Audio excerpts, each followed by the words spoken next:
Olivia talaga yung pangalan ko eh. Oleng lang yung tawag sa akin ng mga tao dito. Si Violeta, yung mami mo, kababata ko yan. Best friends kami. Dahil mga bata pa kami, ayun, mapusok, nabuntis ako. Ayaw ng tatay ko yun. Galit na galit siya, halos mapatay niya ako. Kaya nagtago ako. Nagtago ako hanggang mapanganak kita. Pero natuntun pa rin kami ni tatay. Saan ako nagtago? Para hindi ka masaktan, para hindi ako masaktan, inihabilin kita sa mami mo. Nangako si Violeta na ituturing kanyang tunay na anak. Kaya nagtiwala ako. Pero bakit sabi niyo na hindi niyo kilala ang nanay ni Via kanina? Natakot ako eh. Baka mamaya kung anong gawin sa akin ni Via. Ipahiya mo ako, sabihan mo ako na kung ano nung masasama. Nakakatakot. Nay, hindi naman po ako galit sa inyo eh. Alam niyo, Nay, ang gusto ko lang naman po talaga ay yung makilala ko yung tunay kong nanay. Talaga ba? Opo.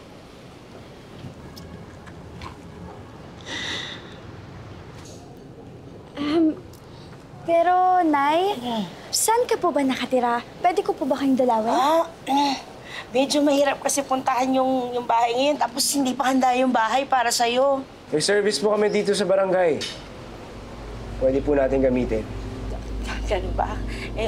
Medyo mahirap puntahan ngayon eh. Huwag muna siguro ngayon. Ang mas importante. Nakita na ni Nanay Olivia yung anak niya.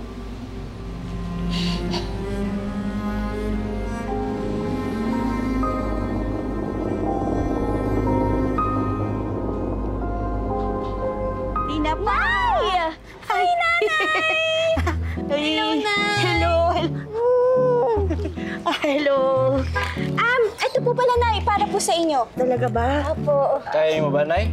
Oops, baka po mahulog, Nay. Ayan po. Sige, ako na lang muna. Para po sa inyo yan. Hawakan ko muna para sa inyo. Dami naman. Hindi naman kailangan. Tsaka, paano ko uuwi yan?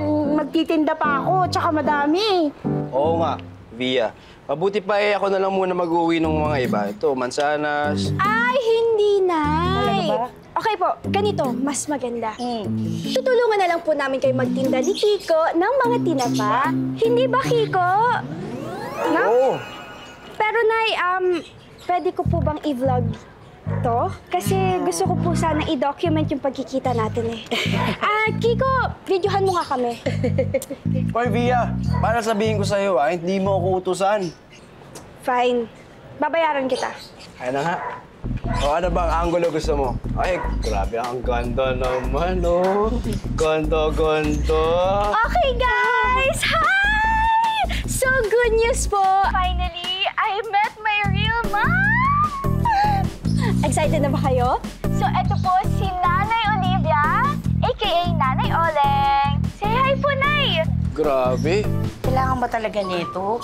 Kasi alam mo, nakakahiya. O, tingnan mo, hindi ako nakabihis. Amoy tinapa ako, anak. Nay, okay lang po yan. Maganda ka pa rin naman po eh. Pretty like me.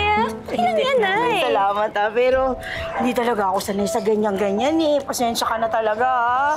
Sorry. Okay lang po, Nay. Sige. Ang importante naman po yung magkasama po tayo, tsaka nagkikita po tayo. At tsaka mas importante po, Nay, yung hindi po nauubos yung pagkain binigay ko po sa inyo. Opo, di ba, Kiko? Parang sarap na sarap ka naman dyan. No. Tara na!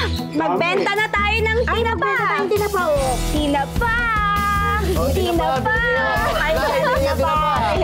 Via, may gusto lang ako sa inyo tanong. Pwede ba? Okay.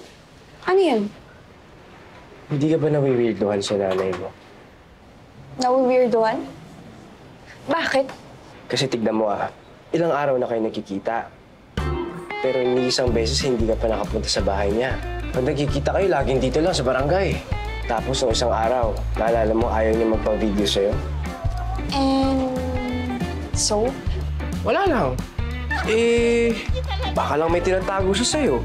Alam mo, Kiko, huwag ka masyado mag-overthink, okay? Ang importante sa akin ay magkasama kami ni Nanay. Tsaka, ano naman, di ba, kung ayaw niya ako papuntahin ngayon sa bahay niya? Ano naman ngayon kung hindi pa siya ready pakita yung mukha niya sa vlogs ko? Importante, magkasama kaming dalawa. Tsaka alam mo, Kiko, I'll give her time.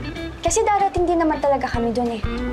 Basta ako, nagtitiwala ako sa kanya.